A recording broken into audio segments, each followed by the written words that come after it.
You know that person people call distant, the one who is canceling plans, replying late, needing space? Yeah, that person isn't heartless. They're guarding an overloaded nervous system. If you're someone who genuinely gets more excited about a quiet room than another crowded dinner, welcome. You're about to feel deeply understood. And today, we're breaking down the psychology of choosing solitude, the one society calls selfish, but science calls self-protection. Here's the thing. Most recharge around people. Their energy comes from the noise, the movement, the constant contact. But people like you, they recharge in silence. Every long call, even a fun dinner, slowly drains their battery. And alone is the only charger that works. Psychologists call this low stimulation preference. Some people need more buzz to feel good, others need less. It's not coldness or selfishness. It's just how their nervous system is wired, but there's more than just needing less. Some people love being alone because their environment gives them a sense of predictability they don't get anywhere else.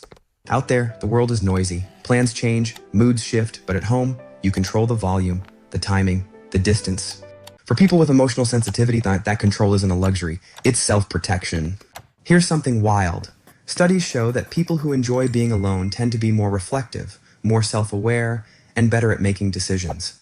Choosing solitude isn't doing nothing. It's where the best inner resets are born. Not in a packed room, but in a quiet corner with a book or a deep breath.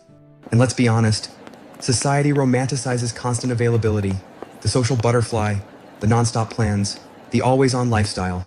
But what if your best life is a slow morning, some peace, and zero emotional debt? That's not pathetic. That's deep self-awareness.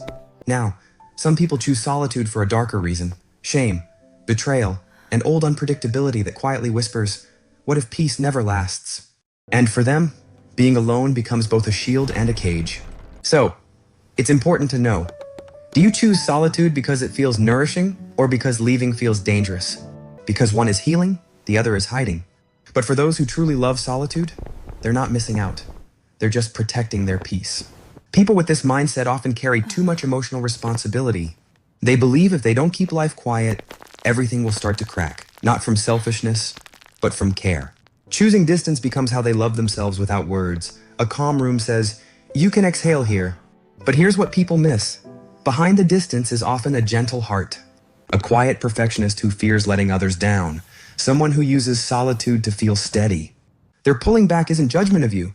It's old hurt turned into action. For some, choosing solitude is the only time they feel fully present. Where others numb out with noise, they sit still and reset. And that's not wrong. That's beautiful. So, if you're someone who turns down social pressure without guilt, who feels genuinely happy on a quiet night, who'd rather protect your energy than perform closeness, there's nothing broken about you.